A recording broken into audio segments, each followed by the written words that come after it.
Hello people, space fans who watch my show. Have you ever wanted to go to the galaxy far, far away? Star Wars games, we have hits and we have misses. But one is, I think, a great example of the medium.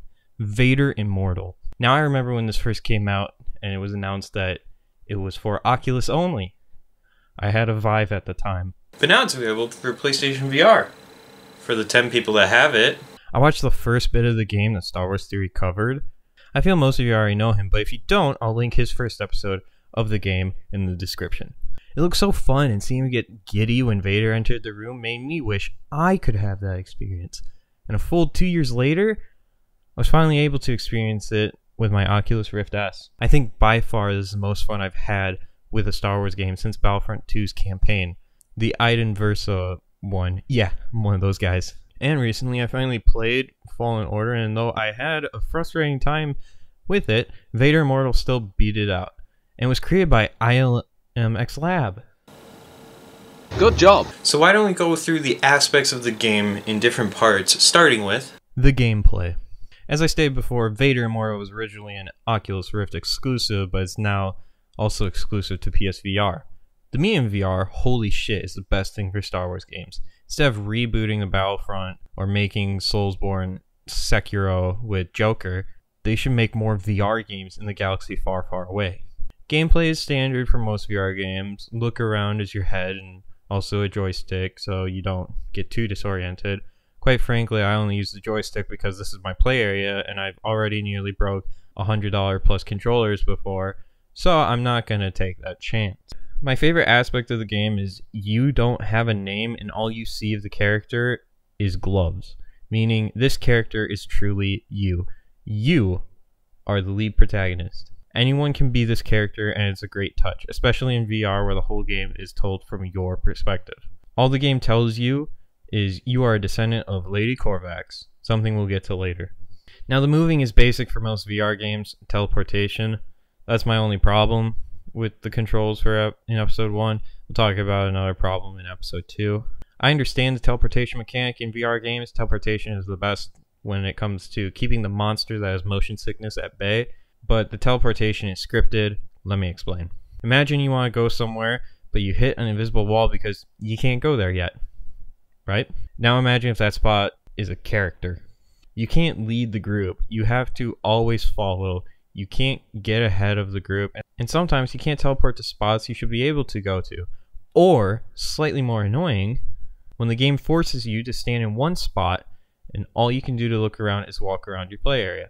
I would prefer the option to walk with one of the sticks. Both joysticks control the teleportation and head rotation. This game predated Blade and Sorcery, but I much prefer the controls in that game where you run around. Again, teleportation is great to keep back the motion sickness, but I think the game can be reworked to allow players like me who don't get motion sickness so easily to walk. It also allows players to get closer looks at a place because it takes place on Mustafar at Vader's castle, which leads us to the next part. Story. You are a smuggler and the captain of the starship Windfall. You are escaping the Hutts with a shipment of spice and your droid companion ZOE3, or Zoe. After you jump to hyperspace, you can explore the Windfall with Zoe telling you stuff about it. My favorite bit of foreshadowing is the helmet where Zoe tells you she remembers you pod racing, that she's never heard of any human pod racing. Although you didn't win the race and the pod was destroyed, she still never knew you could, which is a nod to Phantom Menace, and this comment will not go down as just a little callback. After assessing the damage to the ship, you get pulled out of hyperspace above Mustafar by the Imperials. And after some harsh negotiating, you let the Empire take you to Vader's castle. There, you are greeted with Admiral Gable Carys, telling you that no one passes the test and you will most certainly die. Fucking try me, you can opener. Vader enters, and with pro gamer genes, you pass the test with flying colors. Fuck you, aluminum can. After Vader and the Admiral leave, a Mustafarian named Violet Fulma tells you Vader has been looking for someone of your bloodline, which is that you are the descendant of Lady Corvax, someone important in the history of Mustafar. He gives you a hydro spanner, and the three of you escape to the elevator.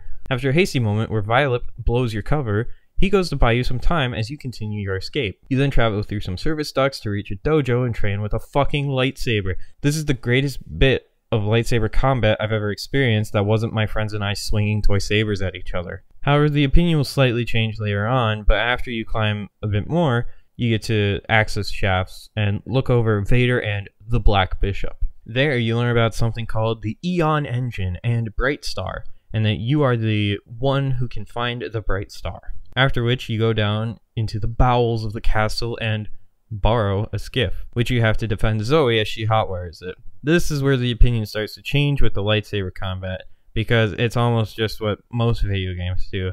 You stand in a place and you deflect blaster bolts. I don't mind it, obviously. I own all 3 of them, but it's the only part that makes sense to lock the player in place. After Zoe gets the skiff going, you meet the Mustafarian priestess, and she tells you the story of Lady Corvax and how Mustafar became the hellscape it is now. Another story that Jedi might not have told you. You see, Mustafar was once a thriving green world, and Lady Corvax and her husband, Sir Doan, moved there and lived in peace with Mustafarians. They teach Lady Corvax and Sir Doan about the Bright Star and how it's the most powerful source of life energy. Shortly after Mustafar was attacked, Sir Doan fell in combat, and grief-stricken, she steals the Bright Star and creates the Eon Engine, a device that would, in theory, bring back someone from the dead. It didn't. It instead destroyed Mustafar. After you learn this, the priestess leaves and Vader arrives, throwing Zoe out of the way. You bitch, that's my friend! You then descend into the castle, leaving Zoe behind. Zoe, why? And you have to use your training to fight ancient droids that are there to protect the Bright Star from falling into hands like Vader. After fighting, Vader tells you that you have latent force abilities, and that he will train you to use them, since if you don't know how to use the force, you will likely die. Then it ends on that cliffhanger. So that was the first part, and after this episode released, what did it add to the Star Wars canon? Because it was confirmed these events happen in the Skywalker saga. Shit, where do I put that on my ranking? Theories. Obviously, when this came out, it raised a lot of questions. What is the Bright Star exactly? Who is the Black Bishop? Why can't I take damage from my own lightsaber when I aim it at my face? Am I a god? Okay, maybe the last one wasn't a main priority for others, or even me. But at the time this came out, everyone was wondering who the Black Bishop was. Some speculated it was Snoke. No one knew who he was. All we knew is that he was some man who could just pop into reality. For the Bright Star, we all could figure out why Vader would want it. Life energy, a device that in theory could resurrect the dead. The moment between him and the memory of Padme, it was obvious. But what the Bright Star was exactly, was it a crystal, a rock, something else? No one could tell you. We just knew the general shape and color of it. But that's about it for the first episode of Vader Immortal. Now, for people when this came out, they had to wait 4 months before the next one came out. But you're not going to make your audience wait for 4 months to cover the next episode though, right?